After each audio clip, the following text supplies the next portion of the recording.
Hello everyone, welcome to KVC classes.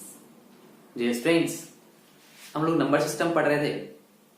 Number system में हमने rational number के बारे में डिटेल से पढ़ लिया था कि रैशनल नंबर क्या होता है। उसमें हमने पढ़ा था a number that can be written in the form of p by q where p and q are integers and q is not equal to 0. A number that can be written in this form is called what? Rational number. Okay? इसके बारे में हमने पढ़ा था। इसके अलावा हमने यह भी पढ़ा था कि all the terminating decimals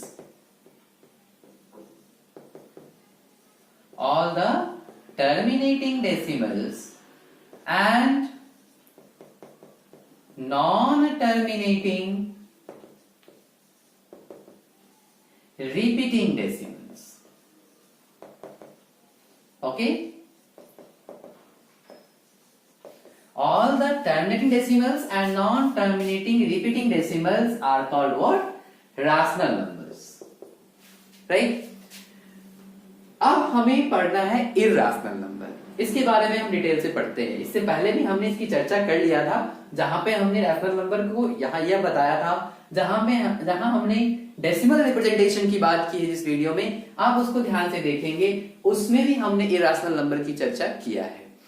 उसके बावजूद अभी हम फिर से एक बार इर्रेशनल नंबर को ठीक से पढ़ते हैं, अच्छे से समझते हैं। ठीक है, अब जो हम इर्रेशनल नंबर की चर्चा करते हैं, इसमें हम देखते हैं क्या इर्रेशनल नंबर क्या होता है। तो all the numbers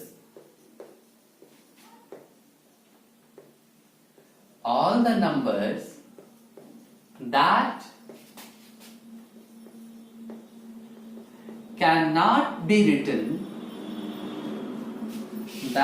cannot be written in the form of p by q where p and q are integers and q is not equal to 0 are called irrational numbers.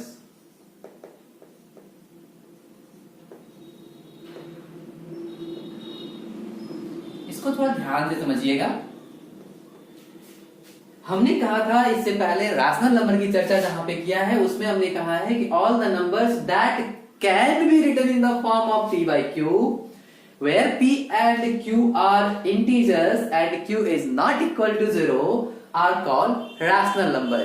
But यहां पे क्या कहा, all the numbers that cannot be written, बस इतना का difference है, इसमें एक नॉट लगा दिया गया। मतलब क्या कि जो नंबर रैशनल नहीं होगा वह इर्रेशनल होगा। ठीक है, जो नंबर रैशनल नहीं होगा वह इर्रेशनल होगा। तो आपसे एक क्वेश्चन हमने वहां किया था, सेम यहां भी करते हैं कि अगर हम 2/0 की बात करें तो यह रैशनल है या इर्रेशनल है। यह रैशनल तो नहीं हो सकता बिकॉज डिनोमिनेटर 0 है। तो एक्चुअली है क्या कि यह कोई नंबर ही नहीं है, इट इज नॉट डिफाइंड। इसकी चर्चा हमने इससे पहले भी एक वीडियो में किया हुआ है, आप उसको भी देखेंगे तो मिल जाएगा आपको। यह नॉट डिफाइंड है, इसीलिए यह ना ही रैशनल है ना ही इर्रेशनल है। ठीक है, आगे हम पढ़ेंगे रियल नंबर्स। तो जितने भी रैशनल्स होंगे और इर्रेशनल्स होंगे, बस वही सारे रियल नंबर्स होंगे। मतलब सारे के सारे रियल नंबर्स सिर्फ दो पार्ट में बढ़ते हैं, रैशनल और इर्रेशनल्स। तो जो नंबर रैशनल नहीं है वो इर्रेशनल है। ठीक है, सिर्फ रियल नंबर की बात जहां करेंगे वही रियल नंबर की चर्चा हम आगे करेंगे। ठीक है, क्योंकि आगे जो जहां इमेजिनरी की बात आ जाएगी तो फिर दिक्कत हो जाएगी, तब जो रैशनल नहीं होगा वो इर्रेशनल होगा, ऐसा कहना गलत हो जाएगा। ठीक है, रियल नंबर्स में जो नंबर रैशनल नहीं होंगे वो इर्रेशनल होंगे। इसकी चर्चा हम आगे करेंगे और क्लियर हो जाएगा। ठीक है, तो हमें यहां पे क्या देखना है कि ऐसे नंबर जिसको हमने p by q फॉर्म में रखना है, जहां p और q इंटीजर्स होगा और q डिनोमिनेटर जो है q वह अगर 0 के इक्वल नहीं है तो इस कंडीशन में यह एक, अगर लिख दिया हमने इस फॉर्म में तो वह रैशनल होगा, अगर इस फॉर्म में हम नहीं लिख पाए तो इरैशनल होगा। जैसे अगर हम √2/3 की बात करें, ठीक है, तो यहां पर 3 एक इंटीजर है बट √2 एक इंटीजर नहीं है, ठीक है ना। तो √2 जब इंटीजर नहीं है तो यहां p/q फॉर्म में तो मिल गया बट यहां दोनों इंटीजर नहीं मिला, तो इसीलिए यह एक रैशनल नंबर नहीं होगा, यह एक इरैशनल नंबर होगा, ठीक है। अब इसका दूसरा डेफिनेशन हमने देखा था क्या, कि all the non terminating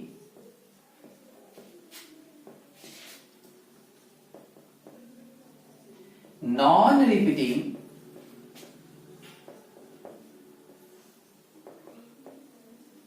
decimals are called irrational numbers। यह डेफिनेशन भी हमने पहले पढ़ा हुआ है, ठीक है। All the non-terminating, non-repeating decimals are called irrational numbers, ठीक है। तो जितने भी non terminating non repeating decimals होंगे, जैसे 3.14562376298 ऐसे, ठीक है। तो जितने भी non terminating non repeating decimal होंगे वह भी इरैशनल नंबर होगा। अब हम आते हैं कि हमने देखा था इरैशनल नंबर को नंबर लाइन पर हमने रिप्रेजेंट भी किया हुआ है, इरैशनल नंबर के बारे में हम पहले पढ़ भी चुके हैं। अब इसमें हम आगे बढ़ते हैं, तो दो इरैशनल नंबर के बीच कितने इरैशनल नंबर होंगे, दो रैशनल नंबर के बीच कितने इरैशनल नंबर होंगे। दो रैशनल्स के बीच infinite number of rational number होते हैं, ये हमने पढ़ा हुआ है, ठीक है। अब हम इसमें आगे देखते हैं कि दो रैशनल नंबर के बीच कितने इरैशनल नंबर होंगे, ठीक है। तो दो रैशनल नंबर के बीच infinite number of irrational numbers होते हैं, ठीक है। उसको हम देखते हैं। हमने दो रैशनल नंबर्स लिया, 2 लिया और 3 ले लिया, ओके। अब इन दोनों के बीच दो इरैशनल नंबर रखना है, तो इसको हम ऐसा रख सकते हैं 2.01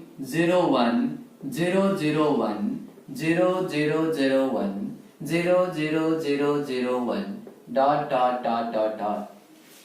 यह एक इरैशनल नंबर है या नहीं है because it is a non terminating non repeating decimal. तो जब भी आपको ऐसा कहा जाए कि दो रैशनल नंबर के बीच इरैशनल नंबर को इंसर्ट करो, तो आप क्या करोगे कि आराम से कहीं से कुछ भी नॉन टर्मिनेटिंग उससे जिन दो भी नंबर्स के बीच हमें इंसर्ट करना है उसमें एक नंबर छोटा होगा, एक बड़ा होगा, छोटे वाले से बड़ा और बड़े वाले से छोटा। क्या कहा? छोटे वाले से बड़ा और बड़े वाले से छोटा, इसको ध्यान रखना है। कोई भी इरैशनल नंबर पुट इंसर्ट करना है, कोई भी एक non terminating non repeating decimal insert कर देना है। बिल्कुल यही नंबर हम चाह रहे थे। इसमें आपका आंसर डिफर हो सकता है, आपका आंसर हो सकता है जो बुक में आंसर हो वो आपका आंसर नहीं, उससे अलग हो। तो इसके लिए थोड़ा सा आपको ध्यान रखना होगा कि घबराने की बात नहीं है आपको। आप यहाँ पर रख सकते हो 1 1 2 1 1 1 2 1 1 1 1 2 1 1 1 1 1 2 ऐसे पढ़ सकते हैं हम। ये भी हमारा एक non terminating non repeating decimal है, 2 से बड़ा है, 3 से छोटा है, तो ये हमारे इरैशनल नंबर्स हैं। तो किसी भी दो रैशनल नंबर के बीच infinite number of rational numbers होते हैं, ठीक है। दो रैशनल्स के बीच infinite number of rational numbers होते हैं, ठीक है।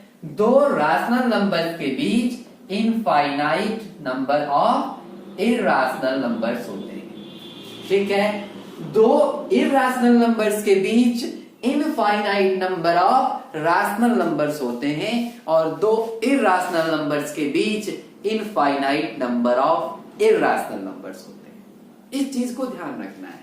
यही सारी माइन्यूट बातें हैं जो हमें परेशान करती है, ठीक है। तो यहां पे आपको घबराने की जरूरत नहीं है। अब इसमें हम कुछ इसकी प्रॉपर्टीज को देख लेते हैं, इर्रेशनल नंबर की प्रॉपर्टीज को देख लेते हैं कि इर्रेशनल नंबर की प्रॉपर्टी क्या कहती है, ठीक है। तो इर्रेशनल नंबर की प्रॉपर्टी क्या है कि इर्रेशनल नंबर के साथ कोई भी ऑपरेशन आप करेंगे, ठीक है, इर्रेशनल नंबर के साथ कुछ भी ऑपरेट करेंगे, ठीक, मतलब क्या, properties of irrational numbers,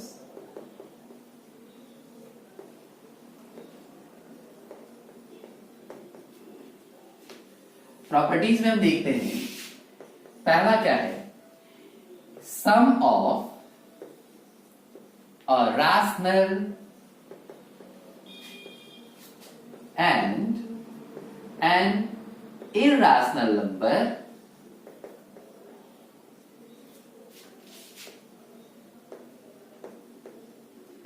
is an irrational number.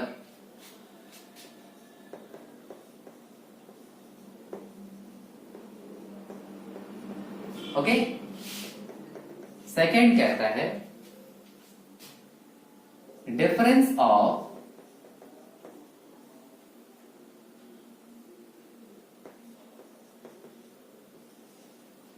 a rational and an irrational number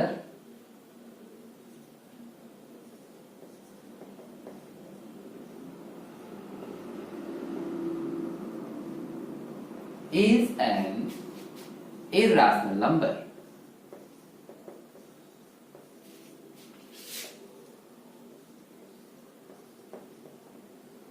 third कहता product of a rational and an irrational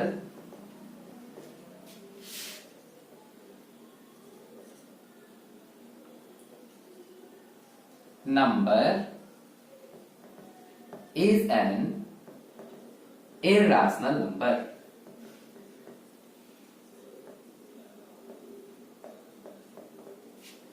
fourth properties की question of a rational and an irrational number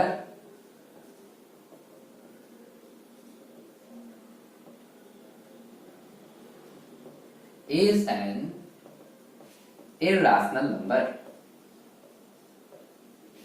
कहने का मतलब यह है कि rational और irrational number का ऑपरेशन आप कुछ भी करो, ऐड करो, माइनस करो, मल्टीप्लाई करो या डिवाइड करो, ठीक है। जैसे ही रैशनल और इरैशनल को आप एक साथ लाने की कोशिश करोगे, हमेशा ही रिजल्ट आपको एक इरैशनल नंबर देगा, ठीक है।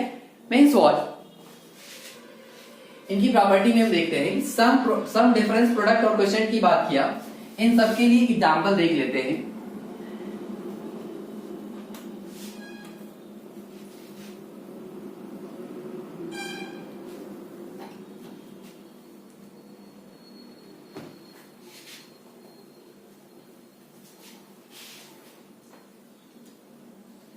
जैसे 5 is a rational number, root 2 is an irrational number, and the sum of a rational and an irrational number is an irrational number. Means 5 plus root 2 is an irrational number. 5 minus root 2 is also an irrational number. 5 into root 2, that is equal to 5 root 2, it is also an irrational number. 5 divided by root 2, it is also an irrational number. या फिर root 2 divided by 5, यह भी एक irrational number है, ठीक है। और ये दोनों इक्वल नहीं है, इसको ध्यान रखना है। तो रैशनल और इरैशनल को किसी भी तरह से आप ऑपरेट करोगे तो वह एक इरैशनल नंबर ही रिजल्ट देगा। लेकिन जब दो इरैशनल नंबर की बात हम करें, दो इरैशनल नंबर की बात करते हैं, तो सम ऑफ टू इरैशनल नंबर्स नहीं कह सकते कि इरेशनल ही होगा या रैशनल ही होगा। जैसे 5 plus root 2 is an irrational number, 5 minus root 2 is an irrational number, and the sum of these two irrational number is a rational number. That is what? 10. But root 2 is an irrational number, root 3 is an irrational number, and the sum of these two irrational numbers is also an irrational number. Means root 2 plus root 3, which is an irrational number. तो इस चीज को हमें ध्यान रखना है कि सिर्फ रैशनल नंबर में, रैशनल और इरेशनल के ऑपरेशन के साथ ये परेशानी आती है, इरेशनल नंबर के साथ जब आएगी तो हमें चेक करना पड़ेगा। ठीक है, हम फ्रीक्वेंटली नहीं कह सकते कि दो इरेशनल नंबर का सम इरेशनल होगा या रैशनल होगा। दो इरेशनल नंबर का सम रैशनल भी हो सकता है, इरेशनल भी हो सकता है। इन द सेम वे दो इरेशनल नंबर का डिफरेंस रैशनल भी हो सकता है, इरेशनल भी हो सकता है। दो इरेशनल नंबर का प्रोडक्ट रैशनल भी हो सकता है, इरेशनल भी हो सकता है। दो इरेशनल नंबर का क्वेश्चन मतलब अगर डिवाइड करेंगे तो वह रैशनल भी हो सकता है, इरेशनल भी हो सकता है। ठीक है, तो आज के लिए इतना ही। आज हमने प्रॉपर्टीज ऑफ इरेशनल नंबर देखा, इरेशनल नंबर के लिए क्या होता है उसको हमने देखा। मींस आज का जो हमारा क्लास रहा वो इरेशनल नंबर पर कंप्लीटली बेस्ड था। नेक्स्ट क्लास में नेक्स्ट टॉपिक के साथ आएंगे, तब तक आप इसको प्रैक्टिस कीजिए, ध्यान रखिए। अगर आपको कहीं परेशानी होती है तो हमें बताइए, मैं आपको हर संभव हेल्प करने के लिए, हर संभव आपकी मदद करने को तैयार हूं। जितना मैं कर सकता हूं मैं हमेशा तैयार हूं, आप हमें मौका तो दो।